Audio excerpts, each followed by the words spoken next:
Hello, everybody. Well, I'm really thrilled to be able to open this up, and I was at Living Games a couple of years ago and was just really impressed by the inclusive nature of this organization, this conference, and nothing has changed except for that it's gotten even better and grown even more people, so I'm very excited to be here and join you.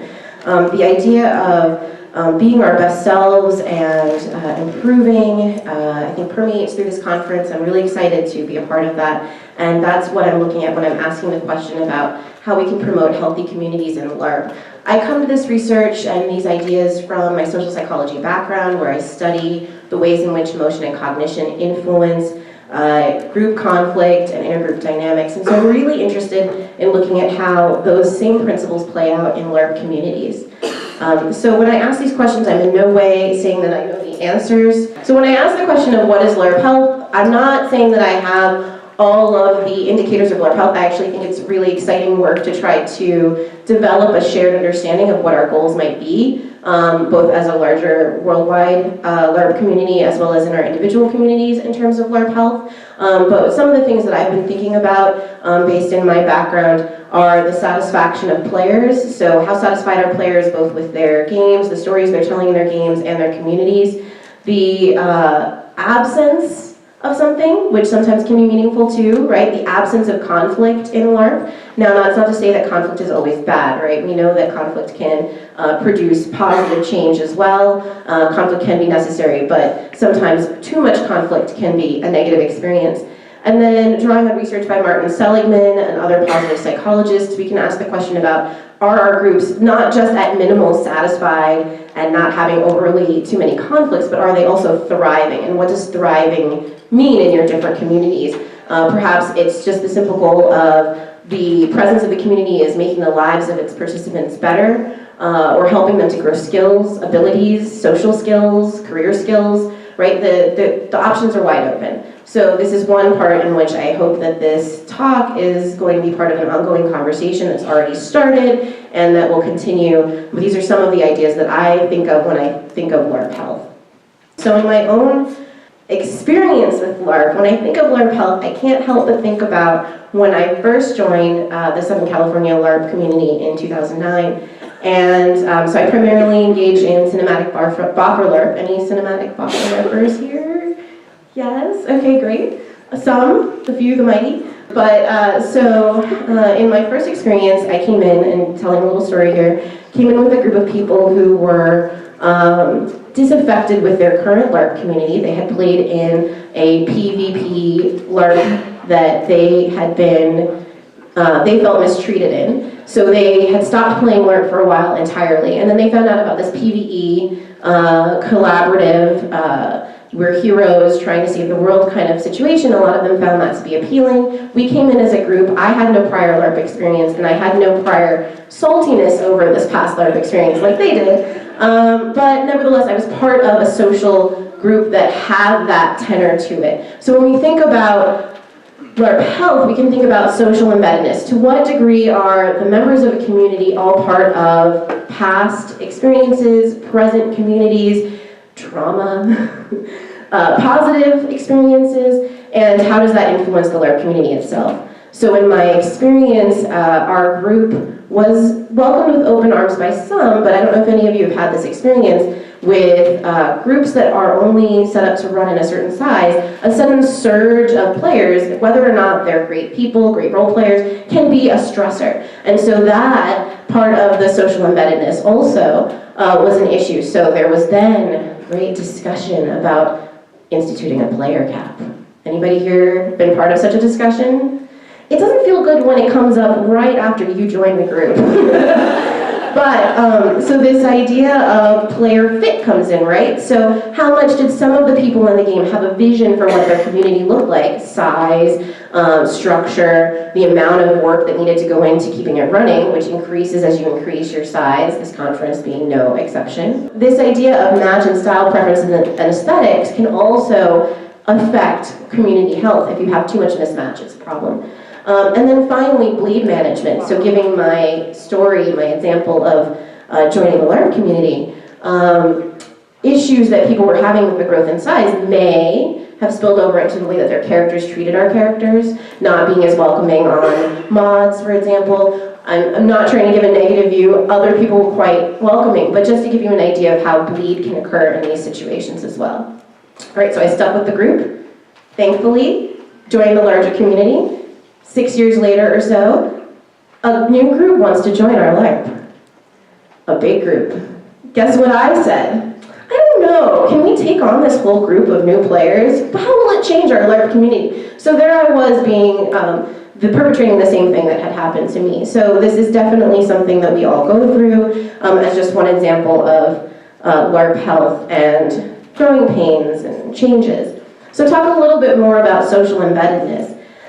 With social embeddedness, group life can become unstable when the members are embedded in a larger community. This is because of effects of overlap among games, where tensions in one game can spill over into another game that's not necessarily involved in that. How many people experience that kind of thing? One game community collapses entirely and all the players are looking for a new home. That can create issues. Social comparison, which is a major principle in social psychology. Whenever you're encountering other people, do they have better things than we do? Do they have better stories than we do? Or the dreaded, my Larp is the best Larp challenge, right? So this, which can push people away, can create tensions in the community. So these kinds of social comparison features can come in.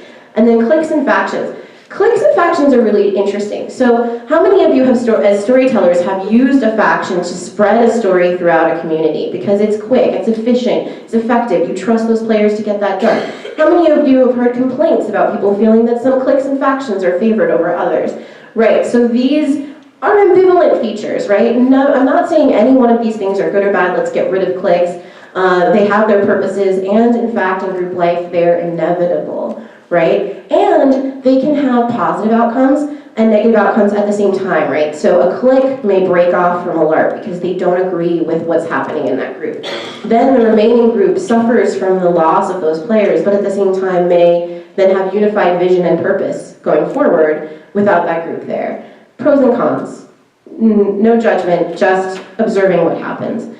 So in this case, I actually have done some quantitative research looking at the Larp census, in which about 17,000 participants were retained from a sample of over 20,000. In this case, I was looking for participants who were 18 and over, and just asking the question of how do certain features of Larp drive satisfaction with their Larp groups. In this case, I found that people who were engaged in more different, variable mechanic-style play were more likely to be unsatisfied with their Larp groups, suggesting perhaps, so that is that if you're playing in many different types of groups, you may have either developed dissatisfaction through social comparison, you may develop dissatisfaction because of the overlap among games creating stressors, but obviously anybody here who took basic psychology knows that correlation is not causation and bidirectionality is an issue. So it may be that dissatisfaction also drives playing around, testing around, experimenting. So definitely just tentative at best. Another way in which group dynamics can influence satisfaction, thriving, community health is through player game fit. So essentially, ideas of mechanisms, how do you play the game, the world building, the theory, what happens when a character dies, what is the meaning of a soul in this game, culture and aesthetics. These things will differ among players, and the degree to which a player can find a home where they feel connected, they feel represented, they feel that their vision of what the game world is resonant with other players, they're going to be more satisfied potentially. And so in this case, conflicts can occur when there is a disconnect between the vision that the players have for their communities with other players, or if their wants and needs are not available in the communities that are local to them. And a little bit of quantitative analysis looking at that question with the Larp census. One thing that I found, which is a bit interesting, is that players in the US and Canada who reported a preference for achievement-style play where they can stand out as individuals and achieve, reported being less satisfied if those things weren't present in their communities. So that idea that you're looking for something in your LARP, you're looking for something special, unique, maybe to stand out as an individual if you're from an individualistic culture. If that's not present, you're going to feel less satisfied with your LARP group. How do we solve player game fit? Do we solve player game fit? All LARPs are not for all players. I've known a game runner who will say, when somebody comes and says, I want to make this character that has these abilities, or I want to tell this story that has this emotional tension. And then the game runner just says, have you tried this game, right? And that can be an acceptable choice, and it can also create tension and create feelings of being unwanted or lack of inclusion, especially if those answers, try this game, come along the lines of marginalized identity or other wants and needs that don't fit what their best player looks like, right? So these are some questions to also answer or to consider. And then finally, and this is a little bit my sort of where my head's at right now, because I've been working on this question of bleed management. So why might we manage bleed? Should we manage bleed? This is definitely a subjective, aesthetic question as much as it is a LARP health question, right? I use the image of an oil spill because I think that it's relevant to bleed management, because an oil spill is something that an individual, in this case a company, might create, but it doesn't just affect that source of the spill, right? It can get on everything. So you need to make sure that when you're thinking, well, I love bleed, positive bleed, negative bleed, bring it on, it enriches my play, it enriches my relationships, that you're doing so ethically and you're considering others and making sure to kind of have a good neighbor policy, right? Are you minding that your bleed isn't spilling over into other people without their consent? Are you having that conversation? And so I'm really excited about the ongoing discussion about bleed management that's been going on in this conference, and the papers that are going around, and our conversations before this conference, and in general in different communities. But I'm really excited in my afternoon panel that I'm going to be on with Sarah and others, where we're going to be talking about bleed, to think about the question of how neuroscience plays into bleed. So there's, and I might say some things that are controversial, but there's this idea that we can control bleed, and maybe the best LARPers know how to handle their own bleed. But I'm here to tell you from my perspective as a psychologist, that is a myth, that is a fleeting idea, because any experience you have that's emotional is going to be resonating in your mind and body through hormones and through activation of different areas of the brain. You're betrayed in a LARP. Another character betrays you. That is going to activate, that's going to activate the neural alarm signals that go off that, if you subscribe to evolutionary psychology principles, are deeply embedded in our psyche to react with defensive aggression, with withdrawal. And there's no way you can just say like, oh yeah, I took off my makeup and I stopped listening to that mixtape and now I don't feel those things anymore.